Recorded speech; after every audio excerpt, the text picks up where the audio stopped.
Mi hijo y su esposa me prohibieron entrar sin aviso, así que puse un cartel, se vende, y me fui. Las palabras se me ahogan en la garganta mientras las escribo, porque nunca pensé que tendría que contar esto. Hoy te voy a contar algo que nunca pensé que contaría. Y si tú por un segundo sientes que esto te parece familiar, solo te pido que dejes un like y te suscribas, porque esta historia puede ayudar a alguien a acercarse al amor de Dios. Amén. Me llamo Eulalia Ríos, tengo 76 años y vivo en León, Guanajuato. Mis manos están manchadas por el tiempo y mis ojos cansados de llorar en silencio, pero mi corazón aún late con la fe que mi madre me enseñó hace más de 5 décadas. Cada mañana me levanto a las 5:30 como lo he hecho desde que tengo memoria. Enciendo la veladora frente a la imagen de la Virgen de Guadalupe que está en mi mesita de noche, y susurro las mismas palabras que mi abuela me enseñó. Virgencita, dame fuerzas para este día. Mi rutina es simple pero sagrada. Preparo café, de olla en una ollita de barro que heredé de mi madre, con canela y piloncillo, el mismo aroma que llenaba nuestra cocina cuando yo era niña en Villaluz, un pueblo pequeño al norte de Guadalajara, donde crecí entre el olor a tortillas recién hechas y el sonido de las campanas de la parroquia que llamaban a misa cada mañana. Después del café, tomo mi rosario, uno de cuentas de madera que mi esposo Rodolfo me regaló en nuestro primer aniversario, y rezo mis 5 misterios mientras el sol comienza a filtrarse por la ventana de mi cuarto. En esos momentos de oración, siento que Dios me escucha, que no estoy sola, aunque la soledad se haya vuelto mi compañera más fiel en estos últimos meses. Vivo en el segundo piso de la casa de mi hijo Álvaro y su esposa Tatiana. Cuando enviudé, hace 2 años, vendí mi casita de Villaluz, esa casa de adobe y tejas donde Rodolfo y yo criamos a nuestros 3 hijos, donde celebramos tantas Navidades y donde él me dio su último beso antes de que Dios se lo llevara. Y vine a vivir aquí, a León, porque Álvaro me dijo, «Mamá, aquí nunca te va a faltar nada. Esta casa también es tuya». Al principio, todo parecía una bendición del cielo. Tatiana me recibió con sonrisas. Mi nieto Julián de 12 años me abrazaba cuando llegaba de la escuela, y Álvaro me decía que me sintiera como en mi propia casa. Ayudé con la mitad del dinero para remodelar la cocina y el baño, porque quería contribuir.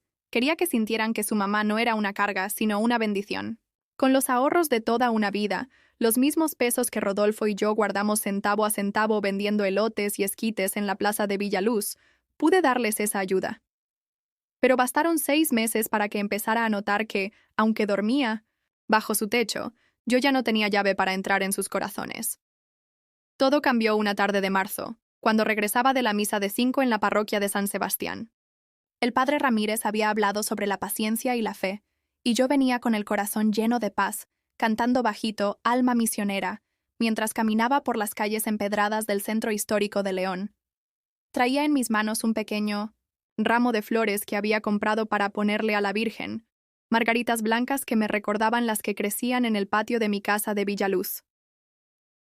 Cuando llegué a la casa, me encontré con que el portón principal tenía un candado nuevo. Un candado grande, plateado, que yo no conocía. Toqué el timbre. 1 vez. 2 veces. 3 veces. Escuchaba voces adentro, risas, el sonido de la televisión, pero nadie respondía. Mi corazón empezó a latir más fuerte, como cuando era niña, y mi mamá tardaba en abrir la puerta cuando llegaba de la escuela.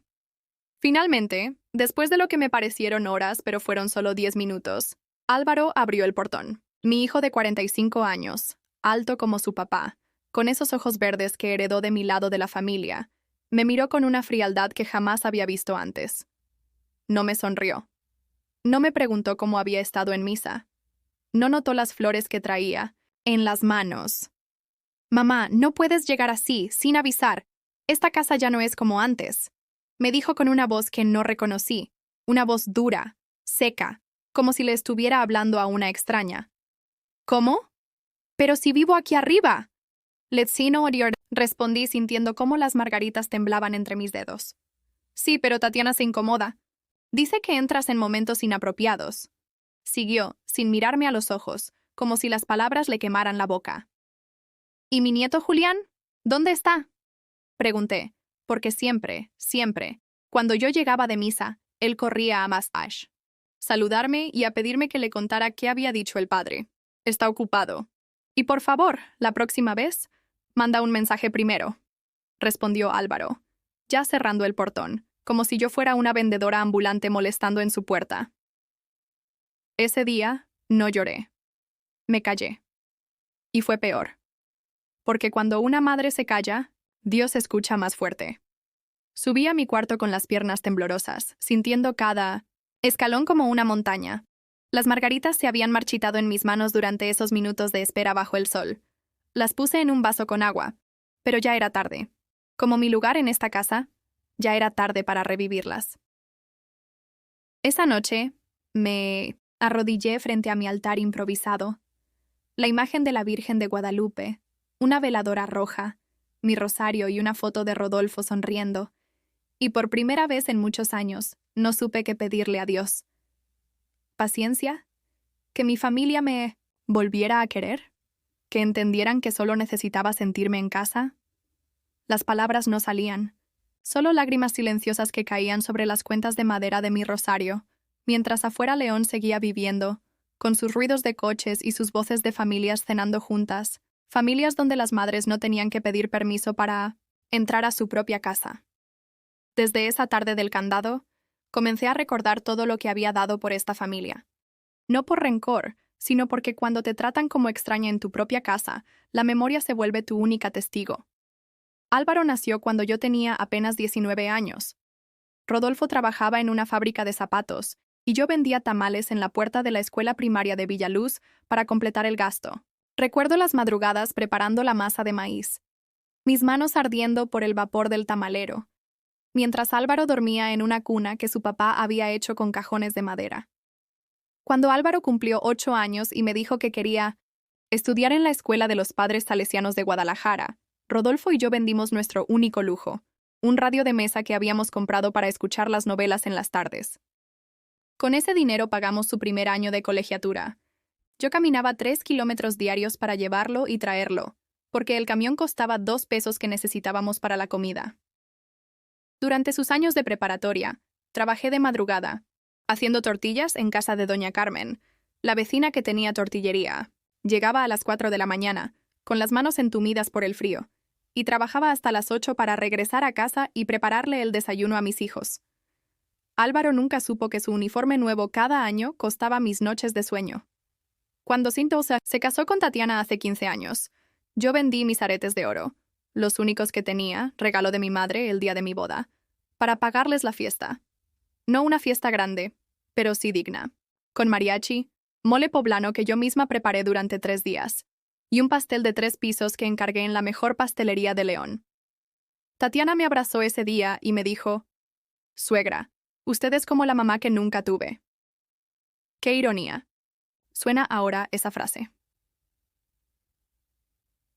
Cuando nació Julián, mi nieto, me mudé temporalmente con ellos durante 3 meses para ayudar con el bebé. Tatiana había tenido complicaciones en el parto y necesitaba reposo. Yo me levantaba cada 2 horas para cambiar pañales, preparar biberones mientras ella descansaba. Lavaba montañas de ropa de bebé a mano porque su lavadora se había descompuesto, y con mis ahorros les compré una nueva. Recuerdo una noche especialmente difícil.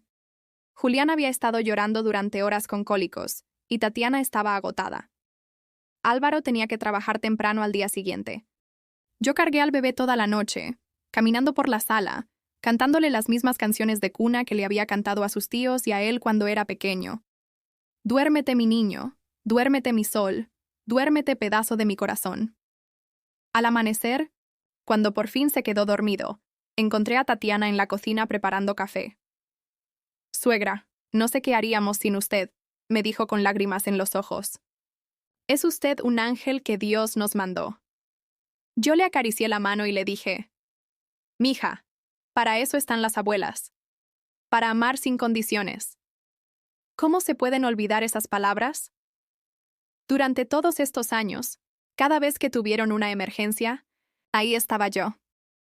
Cuando Álvaro perdió el trabajo hace 5 años, yo les presté 30,000 pesos de mis ahorros para que pudieran pagar la hipoteca de su casa. Dinero que Rodolfo y yo habíamos guardado peso por peso, vendiendo elotes los domingos en la plaza, dinero que íbamos a usar para arreglar el techo de nuestra casa que se goteaba cada temporada de lluvias.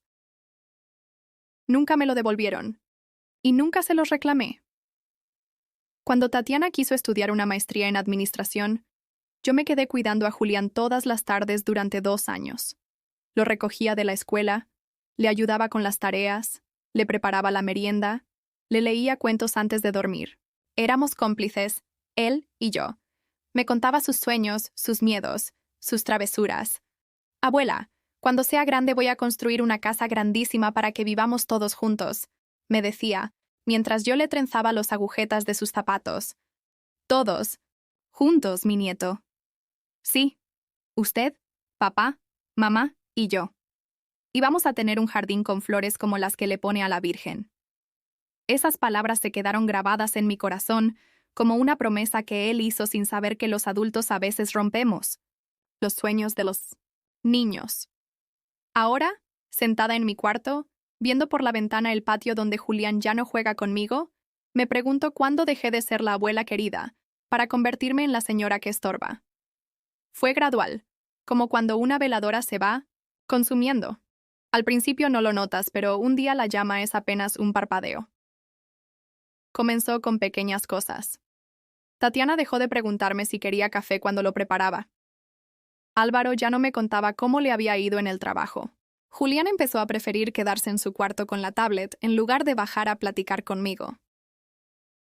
Las comidas familiares se volvieron silenciosas. Yo intentaba iniciar conversaciones. Preguntaba por la escuela de Julián, por el trabajo de Álvaro, por los planes del fin de semana. Respuestas de una palabra. Bien. Normal. No sé. Dejaron de invitarme a ver películas en la sala. Cuando yo bajaba y me sentaba con ellos, Tatiana suspiraba de una manera que yo sentía como puñaladas. Álvaro me decía, «Mamá, mejor vaya a descansar, nosotros vamos a ver algo que no le va a gustar». ¿Cómo sabían qué me gustaba o no, si nunca me preguntaban? Los domingos, que antes eran sagrados para almorzar juntos después de misa, se volvieron días donde cada quien comía a su hora. Yo preparaba pozole o mole, como lo había hecho durante décadas en mi casa de Villaluz, llenando la cocina con esos aromas que habían definido nuestra historia familiar. Pero ellos preferían pedir pizza o hamburguesas. «Es que lo suyo está muy condimentado, suegra», me decía Tatiana. «Nosotros ya estamos acostumbrados a comida más light».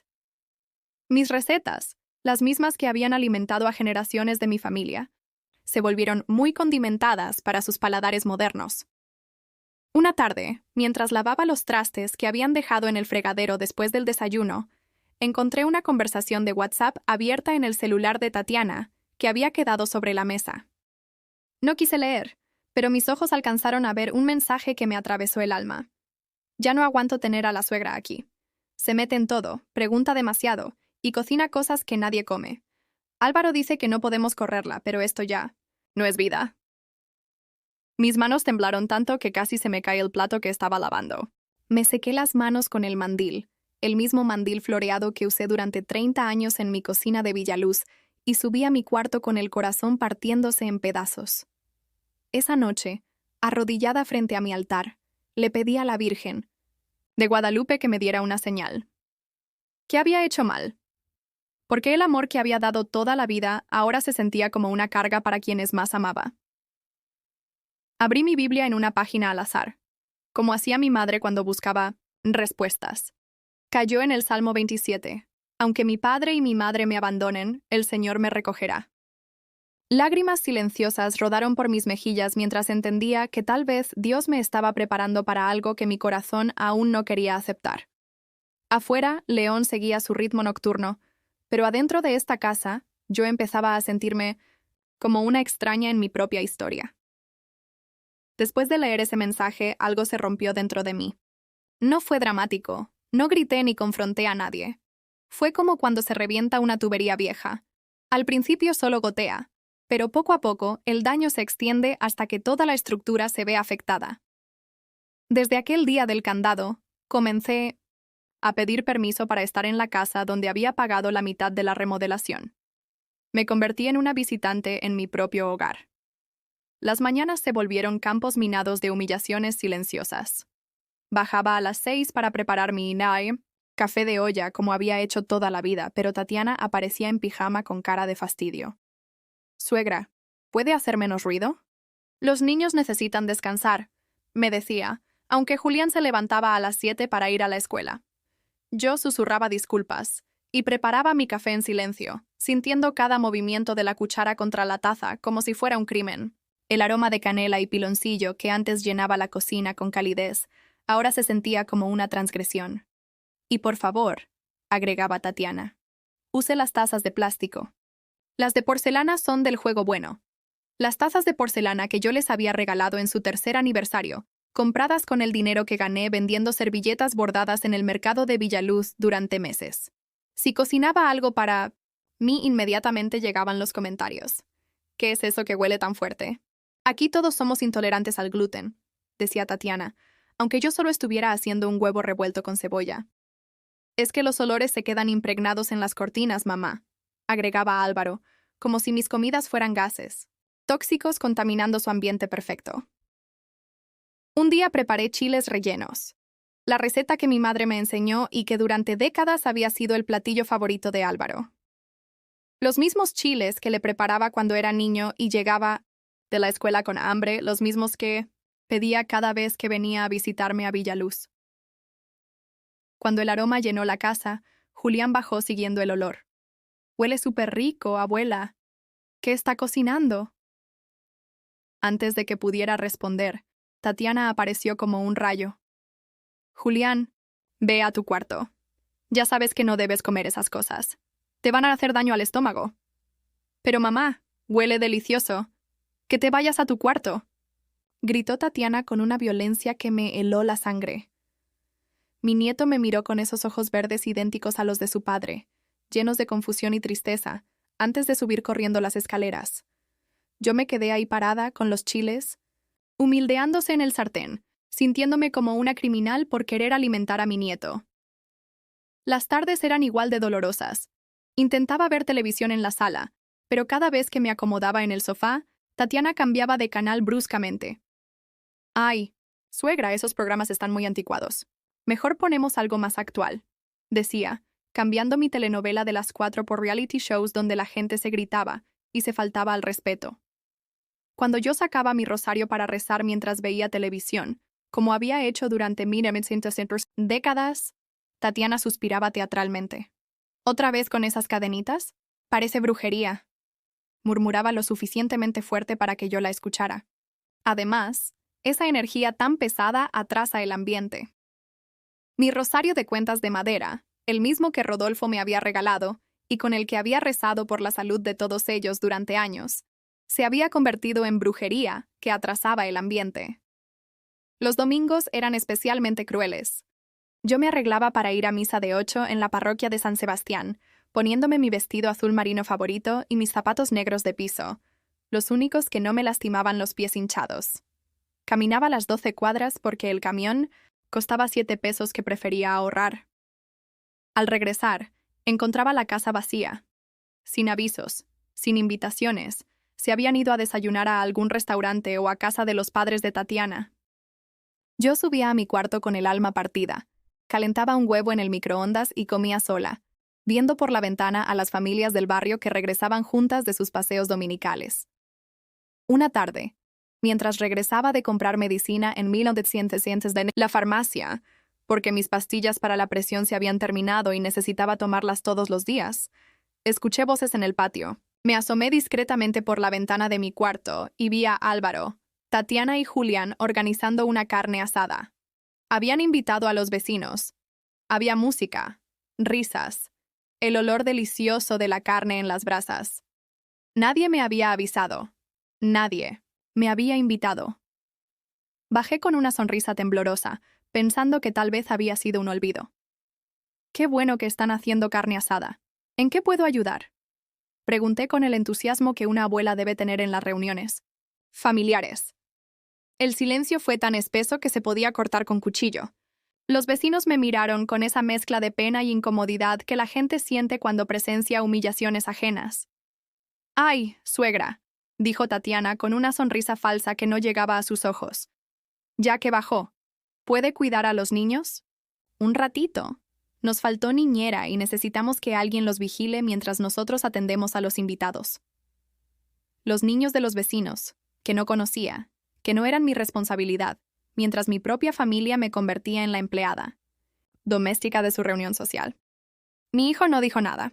Solo desvió la mirada hacia las brasas, como si de repente el carbón encendido fuera lo más fascinante del mundo. Mi nieto me vio un segundo, pero inmediatamente regresó a su celular, como si yo fuera invisible. Claro, murmuré con la voz quebrada. No se preocupen. Subí a mi cuarto con las piernas temblando, sintiendo el peso de cada escalón como si fuera una montaña.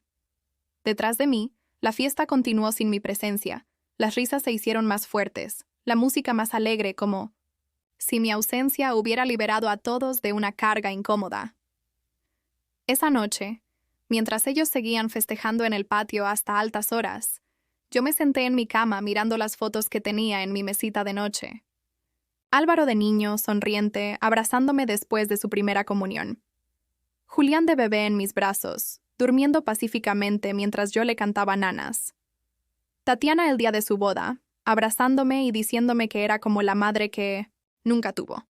¿En qué momento esas personas que amé incondicionalmente decidieron que yo ya no merecía ni un lugar en su mesa? Me levanté y me miré en el espejo del tocador que había pertenecido a mi madre. Vi a una mujer de 76 años, con el cabello blanco bien peinado, con arrugas que contaban historias de sonrisas y lágrimas, con ojos que habían visto nacer nietos, y morir esposos, con manos que habían trabajado incansablemente para dar amor. ¿Qué había de malo en esa mujer? ¿Por qué esa mujer no merecía respeto en la casa donde había invertido sus ahorros y su corazón? Tomé mi rosario. Entre las manos temblorosas y por primera vez en muchos años, no pude rezar. Las palabras se me atoraban en la garganta, mezcladas con sollozos silenciosos que no quería que escucharan abajo. Dios mío, susurré finalmente. Si esto es una prueba, dame fuerzas para pasarla. Y si no lo es, dame claridad para entender qué debo hacer. Afuera, la fiesta seguía, ajena a mi dolor, ajena a mi existencia, como si yo fuera solo un fantasma vagando por una casa que alguna vez creí que era mi hogar. El momento que cambió todo llegó un martes 15 de agosto, día de la Asunción de la Virgen María. Había sido una fecha especial en nuestra familia desde que Álvaro era pequeño, porque ese día cumplía años mi nieto Julián. Siempre celebrábamos doble, la festividad religiosa y el cumpleaños. Era una tradición que yo había creado y que pensé que se mantendría por generaciones. Esa mañana me levanté más temprano que de costumbre, a las 4:30, con una emoción que no había sentido en meses. Mi nieto cumplía 13 años. Se estaba convirtiendo en todo un hombrecito, y yo tenía planeado hacer su pastel favorito, el de chocolate con relleno de cajeta que le había hecho desde que cumplió 5 años. La receta era de mi suegra, que en paz descanse, y requería paciencia y amor.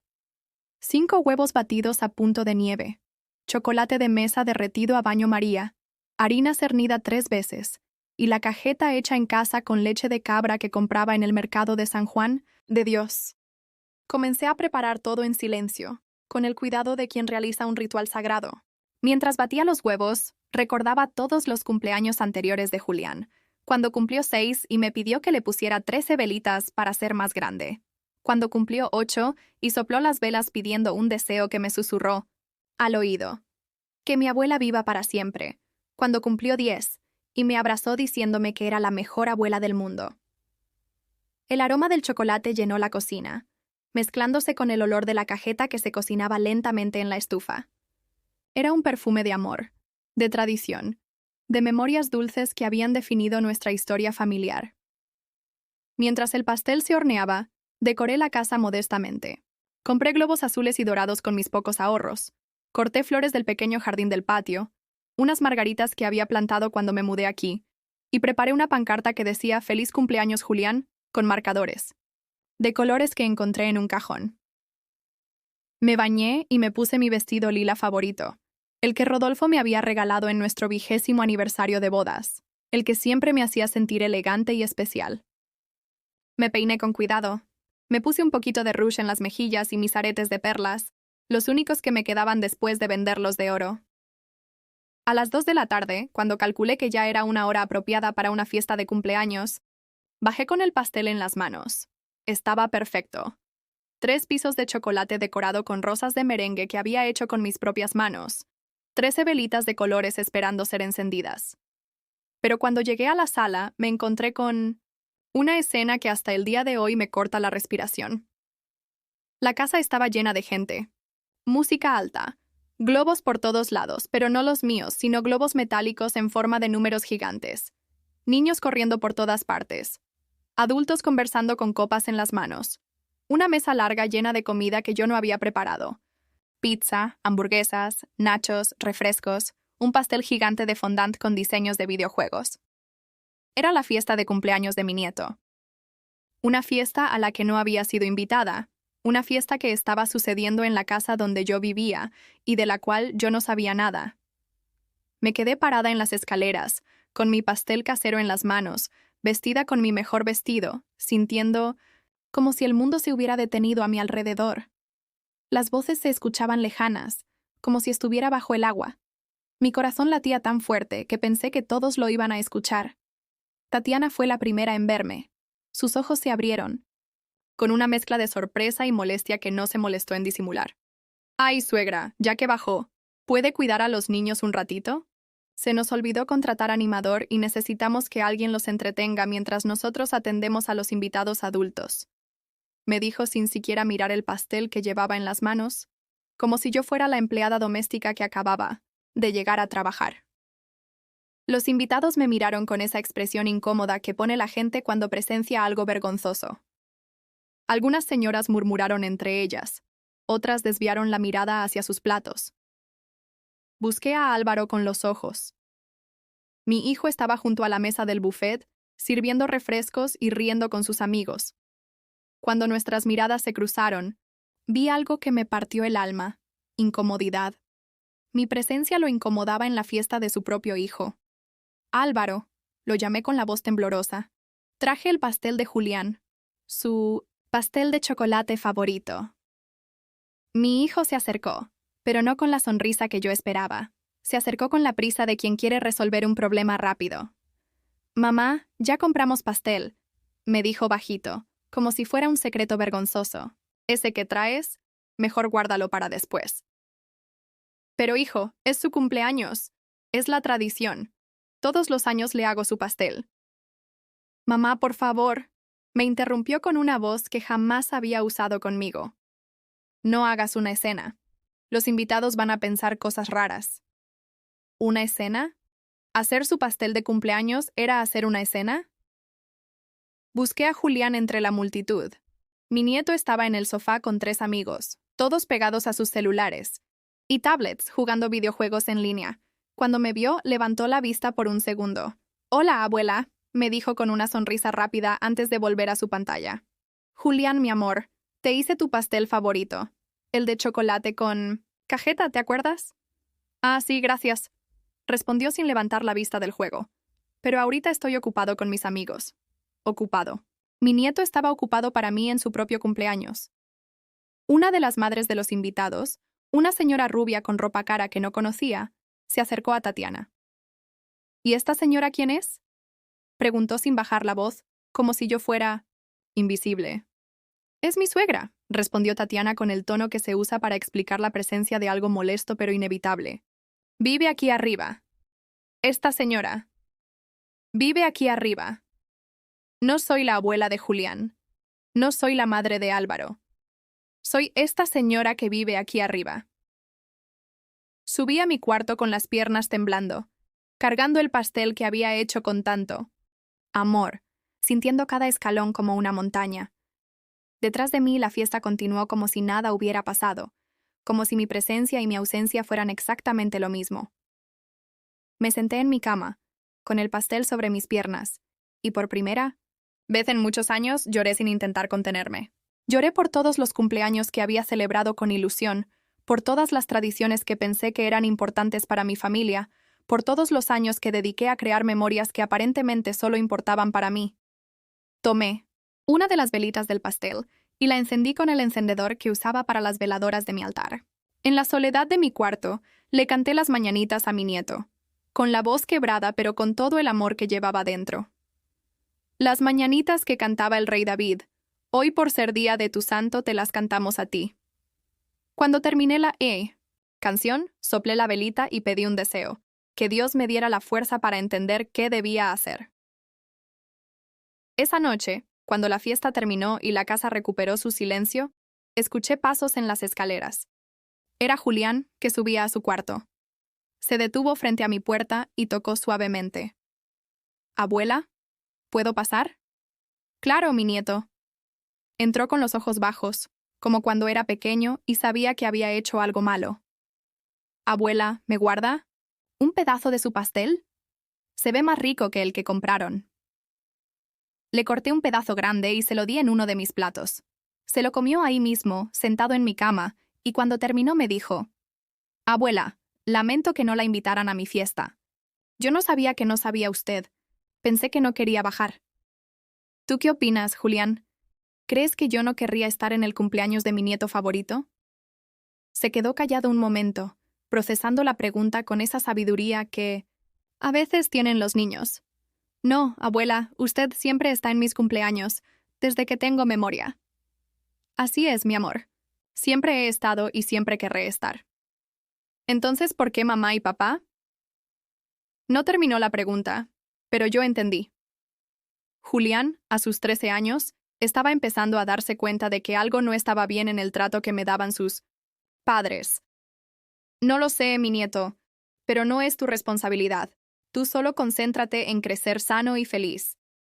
Esa noche, después de que Julián se fue a dormir, me arrodillé frente a mi altar y tomé una decisión que cambiaría todo. Esa madrugada, del 16 de agosto, después del cumpleaños más doloroso de mi vida, no pude dormir.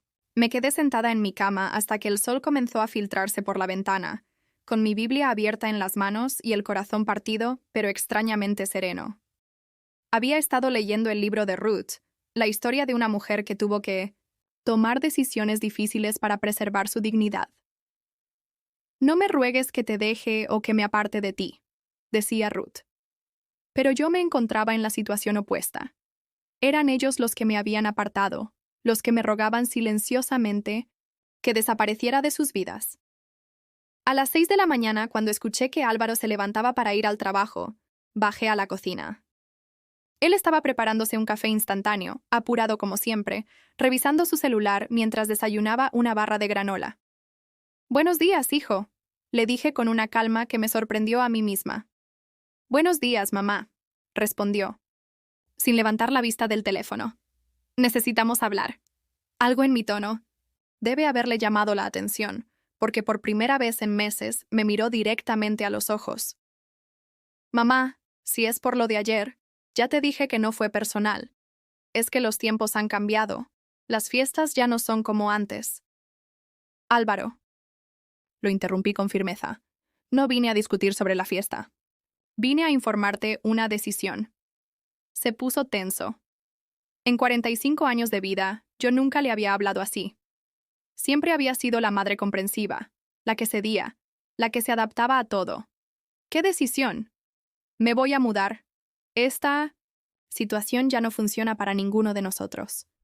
Vi cómo su cara pasó por varias emociones: sorpresa, alivio y después, inesperadamente, pánico. ¿Mudar? ¿A dónde? Mamá, no seas dramática por una fiesta. No es por una fiesta, Álvaro. Es por meses de sentirme como una extraña en una casa donde invertí mis ahorros y mi corazón. Es por pedir permiso para hacer café en una cocina que ayudé a remodelar. Es por escuchar que mi presencia atrasa el ambiente y que soy una carga para tu esposa. Mamá, no he terminado, le dije sintiendo por primera vez en años que mi voz tenía autoridad. Voy a poner la casa en venta. Mi parte de la propiedad, que según el notario es del 40%. Con ese dinero voy a comprar algo pequeño, solo para mí. Álvaro se quedó callado un momento largo. Pude ver cómo su mente calculaba rápidamente lo que eso significaba económicamente para él. Pero mamá, aquí tienes todo. Tu cuarto, comida, no pagas renta. ¿Tengo todo?, pregunté con una risa amarga que me salió del alma. Álvaro, no tengo ni la libertad de cocinar sin que me critiquen. No tengo la dignidad de ser invitada al cumpleaños de mi propio nieto. No tengo el respeto básico que merece cualquier ser humano. Estás exagerando. ¿Sabes qué dice tu esposa de mí en sus mensajes? Que ya no aguanta tenerme aquí, que me meto en todo, que cocino cosas que nadie come. ¿Eso te parece exageración? Vi cómo se ponía pálido. No sabía que yo había visto esos mensajes. Mamá, Tatiana a veces dice cosas cuando está estresada. Álvaro, no vengo a pedirte explicaciones. Vengo a informarte mi decisión. Ya hablé con el licenciado Hernández de la parroquia. Él me va a ayudar con todos los trámites legales. ¿Ya hablaste con un abogado? Preguntó, y por primera vez en la conversación escuché algo parecido al respeto en su voz. Sí, y también hablé con Dios. Durante muchas noches. Le pedí una señal y ayer me la dio. En ese momento entró Tatiana en pijama, con cara de sueño y molestia. ¿Qué tanto ruido tan temprano? Preguntó con ese tono que había usado conmigo durante meses. Tatiana, le dije mirándola directamente. Les estaba informando a ustedes que me voy a mudar. Voy a vender mi parte de la casa.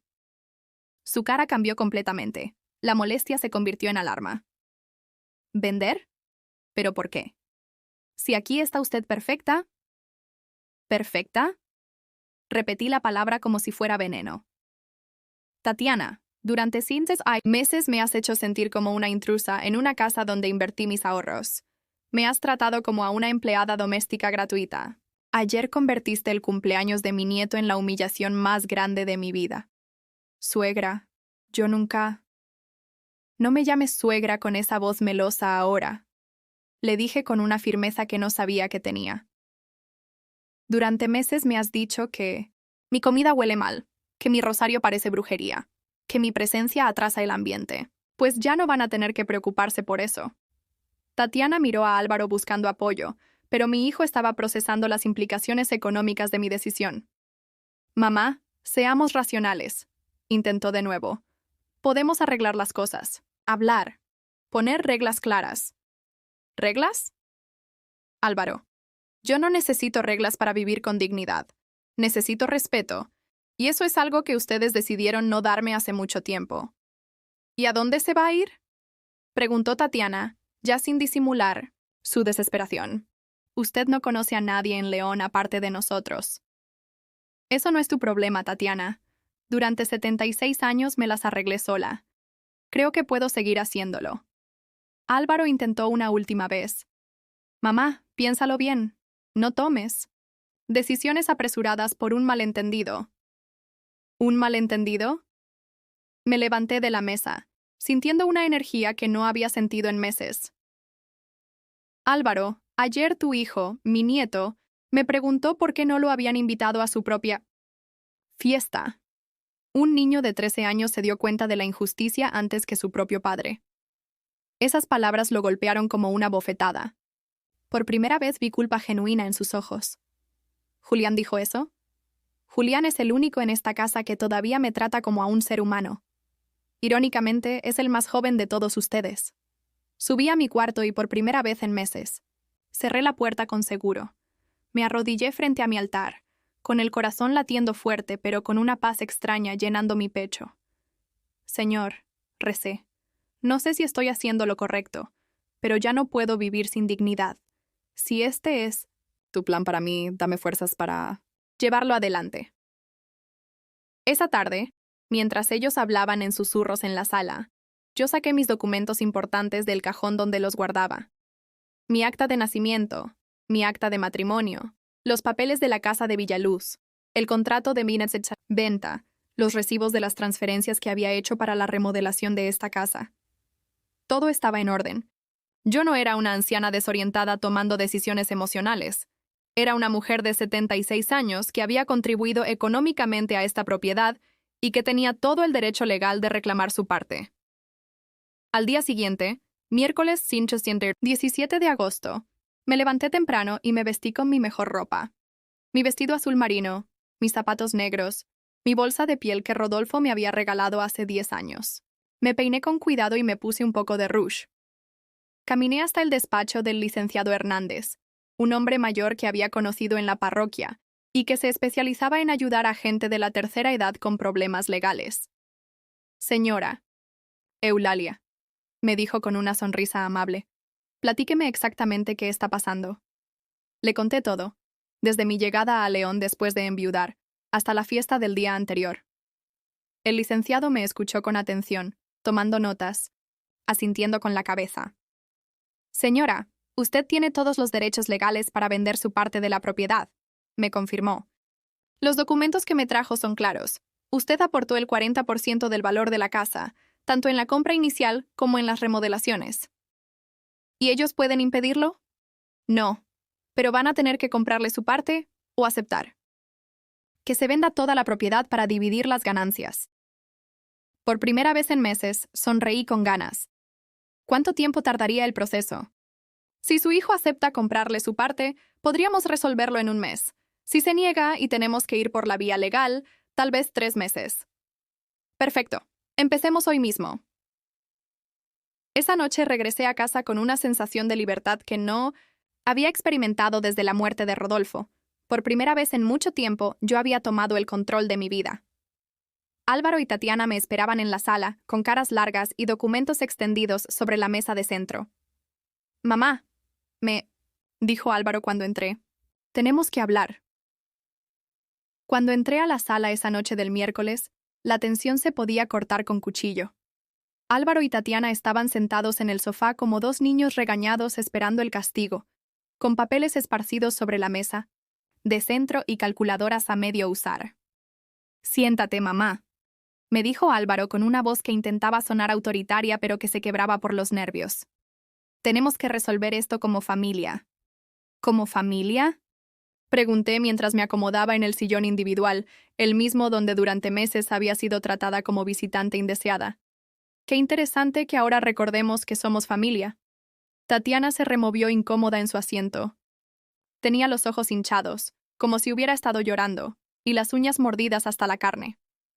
Suegra. Comenzó con una voz dulce que no había usado conmigo en meses. Creo que hubo malentendidos. Yo nunca quise que se sintiera mal. Si dije algo que la ofendió, le pido perdón de todo corazón. La miré fijamente.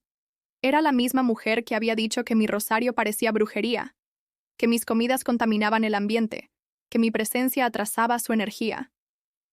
Tatiana, no vengo a escuchar disculpas de última hora. Vengo a informarles que mañana el licenciado Hernández va a mandar los papeles oficiales para que ustedes decidan si me compran mi parte de la casa o si la ponemos en venta. Álvaro se inclinó hacia adelante, con esa expresión de pánico, controlado que ponía cuando tenía problemas en el trabajo. Mamá, seamos realistas. Nosotros no tenemos 400,000 pesos para comprarte tu parte ahora mismo, y si vendes la casa, todos perdemos. ¿Todos perdemos? Repetí con una risa que me salió más amarga de lo que pretendía. Álvaro, yo ya perdí. Perdí mi dignidad, perdí mi lugar en esta familia, perdí el respeto de mi propio nieto. ¿Qué más puedo perder? ¡Tu nieto te adora!, gritó Tatiana con desesperación. Julián siempre habla de ti, siempre pregunta por ti. ¿En serio? Me levanté del sillón sintiendo una fuerza que no sabía que tenía. Es por eso que ayer no sabía quién era yo. ¿Es por eso que cuando le hago una pregunta me responde sin levantar la vista del celular? Los niños de ahora son así con la tecnología, intentó justificar Álvaro. No me vengas con excusas. Exploté por primera vez en años. Julián era mi cómplice, mi confidente, el niño que corría a abrazarme cuando llegaba del trabajo. ¿Sabes qué me dijo ayer después de 1900 la fiesta? Me preguntó por qué sus propios padres no me habían invitado a su cumpleaños. Un niño de 13 años tiene más conciencia que ustedes dos. El silencio que siguió fue tan pesado que se escuchaba el tic-tac del reloj de pared, que había pertenecido a mi suegra. Tatiana se puso de pie con lágrimas en los ojos. Suegra, le juro que nunca fue mi intención lastimarla. Es que usted no entiende lo difícil que es tener a alguien más en la casa cuando uno está tratando de construir su propia familia. ¿Alguien más? Repetí. Las palabras como si fueran puñaladas. Tatiana, yo no soy alguien más. Soy la madre del hombre con quien te casaste. Soy la mujer que vendió sus aretes de oro para pagar tu boda. Soy la abuela que cuidó a tu hijo durante 2 años mientras tú estudiabas tu maestría. Yo sé. Pero es que las cosas cambian. Los matrimonios necesitan espacio para crecer. ¿Y para crecer necesitaban humillarme? ¿Necesitaban tratarme como empleada doméstica en mi propia casa? Álvaro se levantó también, caminando de un lado a otro como animal enjaulado. «¡Basta ya!», gritó con una violencia que me asustó. «¡Esto es ridículo! Mamá, estás destruyendo esta familia por puro egoísmo». ¿Egoísmo? Me acerqué a él hasta quedar frente a frente. «Álvaro, mírame a los ojos y dime cuándo he sido egoísta contigo. Dime cuándo te negué algo que estuviera en mis posibilidades. Dime cuándo puse mis necesidades antes que las tuyas». Vi cómo su cara se descomponía. Sabía que no podía responder esa pregunta. «Pero mamá, ahora no podemos. No tenemos el dinero para comprarte tu parte», completé la frase. «Lo que me estás diciendo es que mi dignidad vale menos que tu comodidad económica». «No digas eso. Es exactamente lo que estás diciendo, hijo. Me estás pidiendo que siga viviendo humillada para que ustedes no tengan que hacer sacrificios económicos». En ese momento apareció Julián en las escaleras, en pijama, con los ojos asustados por los gritos. «¿Qué está pasando? ¿Por qué están gritando?». Álvaro y Tatiana se callaron inmediatamente, pero yo me acerqué a mi nieto. «Ven acá, Julián», le dije con la voz más suave que pude. «Siéntate conmigo». Se sentó a mi lado en el sofá, y pude ver en sus ojos esa confusión que tienen los niños cuando el mundo de los adultos se vuelve incomprensible. «Mi nieto, ¿te acuerdas cuando eras pequeño y me decías que cuando fueras grande íbamos a vivir todos juntos en una casa con jardín?». «Sí, abuela». «¿Y te acuerdas de todos los cuentos que te leía antes de dormir? ¿De las veces que te cuidé cuando estabas enfermo? ¿De los pasteles que te hacía en todos tus cumpleaños?». «Sí, abuela. Claro que me acuerdo». «Pues quiero que sepas que todo eso lo hice porque te amo más que a mi propia vida. Y por eso mismo he decidido que necesito irme de esta casa». «¿Irte? ¿Por qué?». Miré a Álvaro y Tatiana antes de responder. Ambos tenían caras de súplica silenciosa. «Porque a veces, mi amor, cuando las personas ya no saben cómo tratarte con respeto, lo mejor es darles espacio para que recuerden lo que perdieron». «Pero yo no quiero que te vayas, abuela». «Y yo no quiero irme, Julián. Pero necesito vivir en un lugar donde me sientas feliz y respetada. ¿Tú entiendes eso?». Julián asintió lentamente, con esa sabiduría prematura que a veces tienen los niños. «¿Y podré visitarte?». «Siempre que quieras, mi nieto, siempre que tus papás te lo permitan». Álvaro se acercó con la cara descompuesta. «Mamá, por favor, no hagas esto. Julián te necesita aquí». «¿Julián me necesita?», pregunté mirándolo directamente. «Álvaro, durante meses ustedes me han hecho sentir que mi presencia era una molestia, que mis tradiciones eran anticuadas, que mi forma de cocinar era inadecuada, que hasta mi manera de rezar era vergonzosa». «Mamá». «No he terminado». Continué con una firmeza que me sorprendió. «Ustedes me convertían en niñera cuando les convenía, me ignoraban cuando querían espacio, y me humillaban cuando se sentían superiores. Eso no es necesitarme, eso es usarme». Tatiana se arrodilló frente a mí, con lágrimas corriendo por sus mejillas. «Suegra, por favor, perdóneme. Sé que me porté mal, sé que la traté horrible, pero le juro que puede cambiar. Podemos hacer reglas nuevas. Podemos...».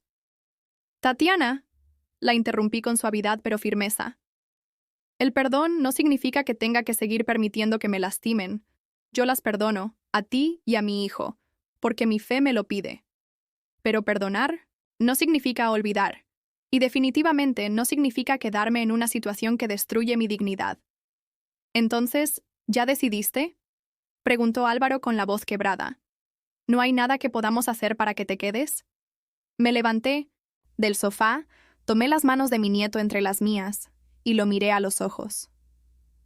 «Julián, quiero que recuerdes algo muy importante.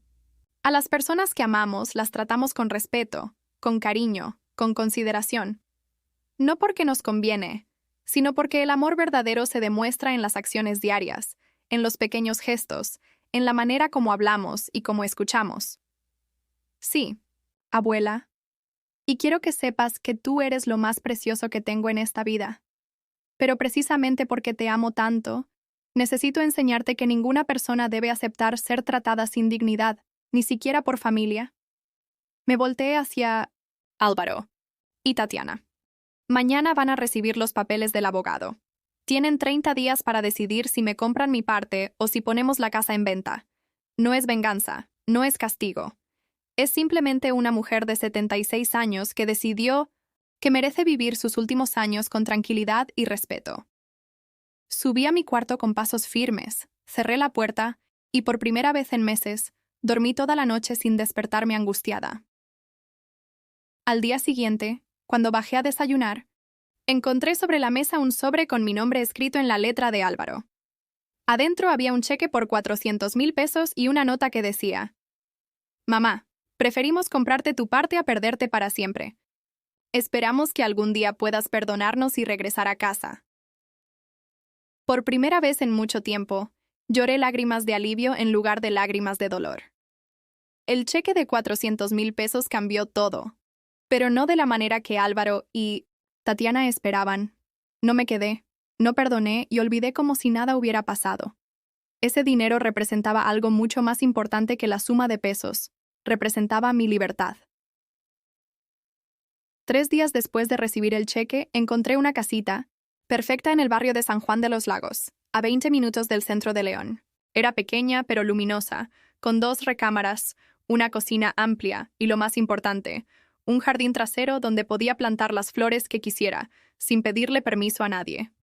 La casa tenía 80 años de construida, paredes de adobe, gruesas que mantenían el fresco en verano y el calor en invierno, pisos de talavera que contaban historias de las familias que habían vivido ahí antes que yo. Costaba exactamente 300,000 pesos, lo que me dejaba 100,000 para amueblarla y tener un pequeño colchón económico. El día que firmé las escrituras en la notaría, el 5 de septiembre, sentí que renacía. Puse mi firma en esos documentos, con la misma emoción que había sentido cuando Rodolfo y yo compramos nuestra primera casa en Villaluz 40 años atrás.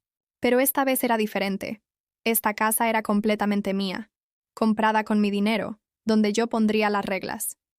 «Felicidades, señora Eulalia», me dijo el notario, un hombre mayor con anteojos y sonrisa amable. «Que Dios la bendiga en su nuevo hogar». «Amén», respondí, guardando las llaves en mi bolsa como si fueran joyas preciosas. La mudanza fue liberadora. Durante décadas había acumulado cosas pensando que algún día las necesitaría, que algún día tendrían valor sentimental para mis hijos o nietos. Pero mientras empacaba, me di cuenta de que la mayoría de esos objetos solo representaban peso emocional. Doné 3/4 partes de mi ropa a la iglesia de San Sebastián. Me quedé solo con lo que realmente me gustaba: mis vestidos favoritos, mis zapatos cómodos, mi rebozo de Santa María que me había tejido mi madre. El resto se fue para familias que lo necesitaran más que yo. Los muebles los vendí casi todos. ¿Para qué quería un comedor para 8 personas si ahora vivía sola y me gustaba esa soledad? Compré una mesa redonda pequeña, perfecta para 2 personas. Una para mí y otra por si Dios me mandaba visita. Lo único que empaqué con cuidado extremo fueron mis cosas sagradas: mi imagen de la Virgen de Guadalupe, mi rosario de cuentas, de madera, mi Biblia subrayada, las fotos de Rodolfo y mi colección de veladoras. Esas cosas sí tenían valor real para mí. El primer día en mi nueva casa fue el 10 de septiembre, Día de la Virgen de los Remedios. No pudo haber sido más perfecto.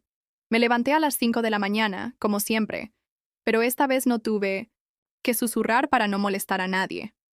Puse música de alabanzas a volumen normal mientras preparaba mi café de olla, llenando la cocina con ese aroma de canela y piloncillo que tanto había extrañado. Instalé mi altar en la sala principal, en un lugar donde la luz del sol lo iluminara cada mañana. La imagen de la Virgen quedó perfecta sobre una mesita de madera que compré en el mercado de artesanías, rodeada de veladoras y flores frescas que podía cambiar cuando se me ocurriera. Por primera vez en años, pude rezar mi rosario completo, sin prisas, sin susurros, sin la sensación de estar molestando a alguien. Mi voz llenaba la casa con las Avemarías, los Padre Nuestros, los misterios que habían acompañado mi vida desde niña. Dios te salve, María, llena eres de gracia. Las palabras resonaban en las paredes de adobe como música sagrada, como Si la casa misma hubiera estado esperando esas oraciones para sentirse verdaderamente habitada. Una semana después de mudarme, conocí a doña Carmen, mi vecina de la casa de al lado. Era una mujer de 70 años, viuda como yo, que vivía sola con sus 3 gatos y un jardín que parecía el Edén. «Buenos días, vecina», me saludó por encima de la cerca mientras yo regaba mis primeras plantas. Vi que se mudó la semana pasada. Bienvenida al barrio. Muchas gracias. Me llamo Eulalia. Yo soy Carmen. ¿Le gusta la jardinería? Me encanta, pero no he tenido oportunidad de tener jardín propio en muchos años. Pues ya tiene dónde practicar. Este terreno es perfecto para flores. Si quiere, le regalo esquejes de mis rosas y geranios. Esa tarde, doña Carmen trajo una charola con café y galletas de avena caseras, y nos sentamos en mi jardín a planear qué flores plantar en cada rincón. Hablamos durante 3 horas, como si nos conociéramos de toda la vida. ¿Sabe qué, Eulalia?, me dijo mientras se iba. Los jueves por la tarde tenemos círculo de oración en mi casa. Solo 3 vecinas, pero muy devota. Si le interesa, está cordialmente invitada. Me encantaría. Respondí sin dudarlo. El jueves siguiente conocí a Esperanza y a Consuelo, 2 señoras de mi edad que se habían vuelto inseparables después de enviudar. Nos reuníamos en la sala de doña Carmen, cada una con su rosario, para rezar por nuestras familias, por el barrio, por México, por el mundo. Pero lo más hermoso era que después de las oraciones nos quedábamos platicando. Consuelo había sido maestra durante 40 años y tenía historias fascinantes de sus estudiantes. Esperanza había criado 6 hijos sola después de que su esposo murió en un accidente cuando ella tenía 30 años. Doña Carmen había sido partera y había ayudado a nacer a más de 200 bebés en su vida. Cada una tenía una historia de fortaleza, de fe, de supervivencia. Y por primera vez en años, yo también tenía una historia que contar.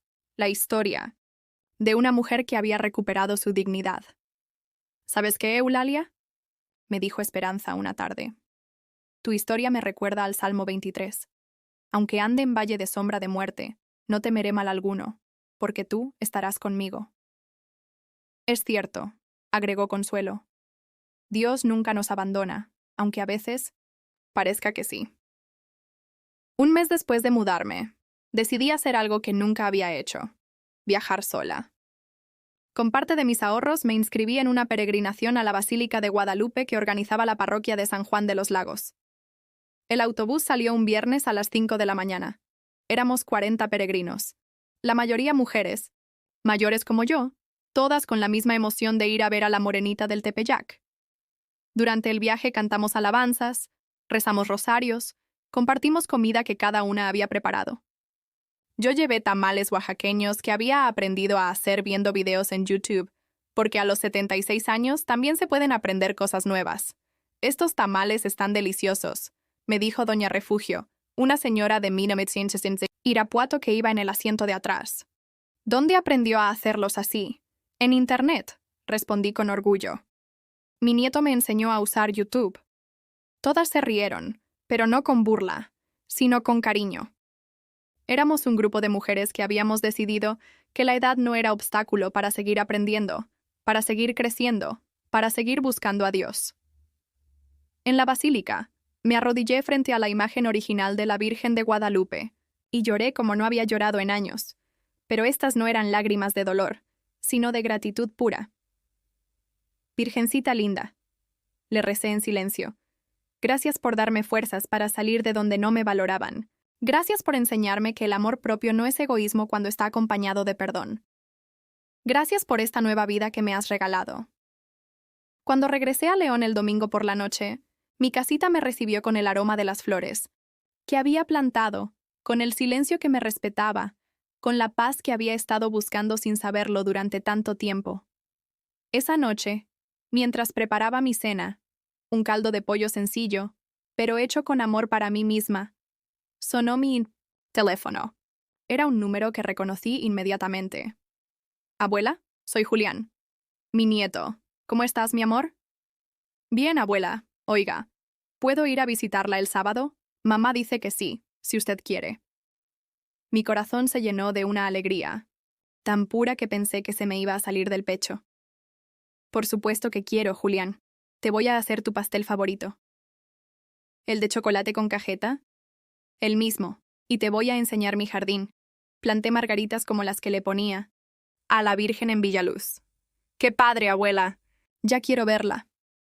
Después de colgar, me quedé sentada en mi cocina, viendo por la ventana las luces del barrio que se encendían una por una.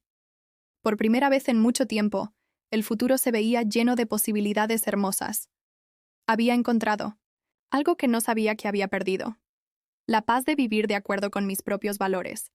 La alegría de tener espacio para ser quien realmente era.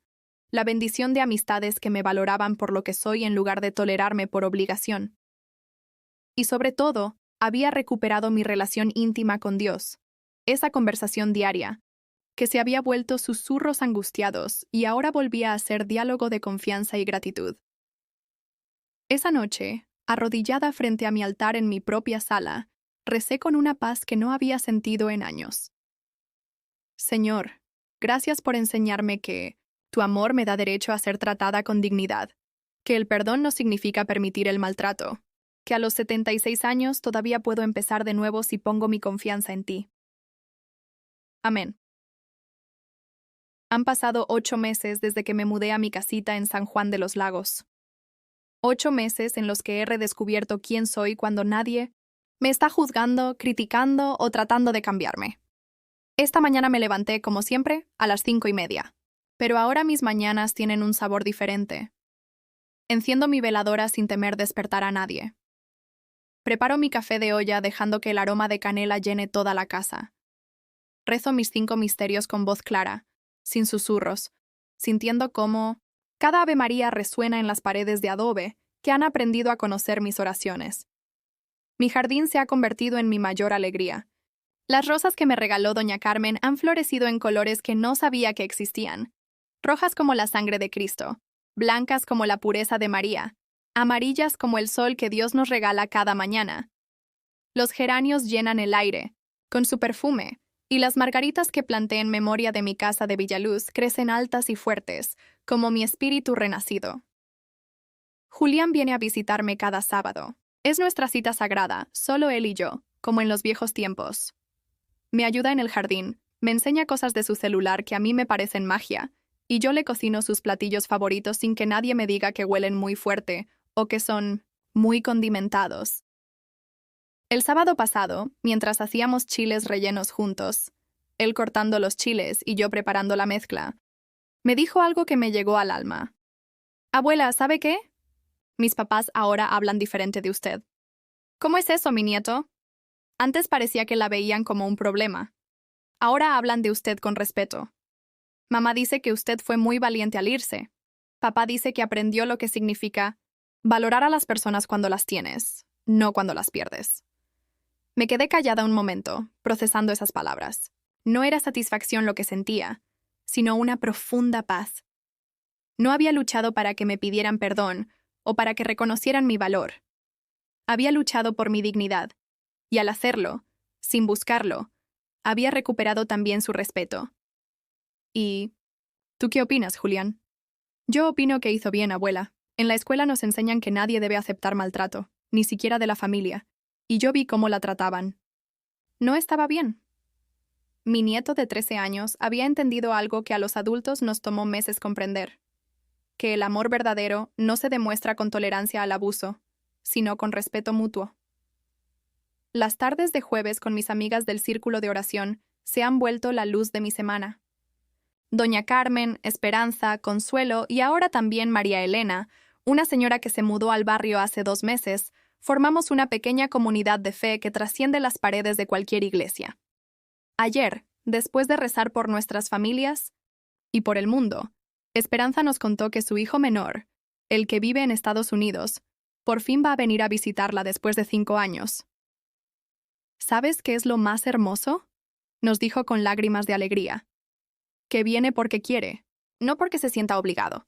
Cuando uno deja de rogar por amor, a veces el amor regresa por su propia voluntad. Sus palabras me resonaron profundamente. Durante años había rogado por atención, por inclusión, por respeto. Desde que dejé de rogar, desde que me alejé, con dignidad, las cosas empezaron a cambiar de una manera que nunca imaginé. Álvaro me llama cada miércoles por la noche. Al principio eran conversaciones tensas, llenas de silencios incómodos y frases a medias. Pero poco a poco, semana tras semana, hemos ido reconstruyendo una relación basada en respeto mutuo en lugar de obligación familiar. La semana pasada me pidió permiso para venir a visitarme. ¿Permiso?, le pregunté. Álvaro, eres mi hijo. Siempre serás bienvenido en mi casa. Es que quiero asegurarme de que usted quiera verme. Después de todo lo que pasó... Hijo, le dije con toda la ternura que llevaba guardada en el corazón. Yo nunca dejé de amarte. Solo dejé de permitir que me lastimaran. Son cosas muy diferentes. Vino el siguiente domingo con Tatiana. Fue extraño verlos en mi sala, sentados en mis muebles nuevos, tomando café en mis tazas escogidas por mí. Pero fue bueno también. Tatiana se veía diferente, más humilde, más consciente. Suegra, me dijo con una voz que no le había escuchado antes. Yo sé que no tengo derecho a pedirle perdón después de todo lo que le hice, pero necesito que sepa que me he dado cuenta de lo terrible que fui con usted. Tatiana, le respondí, tomando sus manos entre las mías. Yo ya las perdoné a ti y a Álvaro hace mucho tiempo, no porque se lo merecieran, sino porque mi fe me enseña que el perdón libera más al que perdona que al que es perdonado. ¿Significa eso que puede regresar a casa?, preguntó Álvaro con esperanza en los ojos. Hijo, yo ya estoy en casa, le dije señalando alrededor de mi sala llena de luz y paz. Esta es mi casa ahora, pero eso no significa que no podamos ser familia de nueva manera, una manera más sana, más respetuosa. Vi cómo procesaban mis palabras. No era rechazo lo que les estaba dando, sino la invitación a construir una relación nueva, basada en elección mutua en lugar de obligación. Desde Mehmet Center, entonces, nos vemos una vez al mes. Ellos vienen a mi casa, o yo voy a la suya, pero siempre como invitada respetada, no como presencia tolerada. Julián divide su tiempo entre las dos casas, y ya no siente la tensión que antes existía cuando estábamos todos juntos. Mi relación con Dios también se ha transformado completamente. Antes oraba desde la desesperación, pidiendo que cambiaran las cosas, que me trataran mejor, que me valoraran. Ahora oro desde la gratitud, agradeciendo cada día de libertad, cada momento de paz, cada relación que me nutre en lugar de agotarme. Mi Biblia favorita ahora está llena de nuevos versículos subrayados. Antes marcaba los pasajes sobre paciencia y sufrimiento. Ahora subrayo los versículos sobre dignidad, libertad y el amor propio que Dios espera que tengamos. Así que, si el Hijo os libertare, seréis verdaderamente libres. Juan 8:36. Esas palabras han cobrado un significado nuevo en mi vida. Esta tarde, mientras regaba mis flores y veía cómo el sol se ponía sobre León, pintando el cielo de colores que solo Dios sabe crear, reflexioné sobre estos 8 meses de transformación. He aprendido que el amor verdadero hacia otros comienza con el respeto hacia uno mismo. Que perdonar no significa permitir que te sigan lastimando. Que a los 76 años todavía puedes reinventar tu vida si tienes fe y valor. Que Dios nunca nos abandona, aunque a veces su plan sea diferente al que nosotros teníamos en mente. He aprendido que la familia no se define solo por la sangre, sino por el respeto, el cariño genuino y la valoración mutua. Que es mejor estar sola con dignidad que acompañada sin respeto. Que nunca es demasiado tarde para decir no a lo que nos lastima y sí a lo que nos hace crecer. Pero sobre todo, he aprendido que cuando pones tu vida en las manos de Dios y actúas desde la fe en lugar del miedo, Él te abre caminos que nunca imaginaste posibles. Mi historia no terminó con la humillación de aquella fiesta de cumpleaños. Tampoco terminó con lágrimas de soledad o gritos de desesperación. Mi historia se está escribiendo cada día con alegría, con paz, con propósito, con la certeza de que valgo mucho a los ojos de Dios, y por lo tanto, también a mis propios ojos.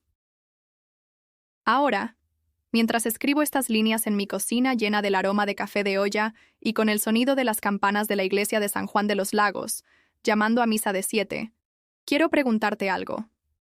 ¿Has vivido alguna vez una situación parecida, donde el amor que dabas no era valorado? ¿Conoces a alguien que haya pasado por algo así? ¿Cómo la fe los ayudó a encontrar su camino? Compárteme tu respuesta en los comentarios. Me encantaría conocer tu historia. Y si esta historia te tocó el corazón, si te identificaste con mi dolor o con mi liberación, te pido que dejes tu like y te suscribas al canal. Porque tal vez, en algún lugar, hay otra Eulalia que necesita escuchar que sí se puede empezar de nuevo, que sí se puede vivir con dignidad, que Dios nunca nos abandona, aunque a veces tengamos que caminar por el valle de sombra de muerte, para llegar a aguas de reposo. Que Dios bendiga a todos los que han pasado por algo así. En el nombre de Jesús, amén.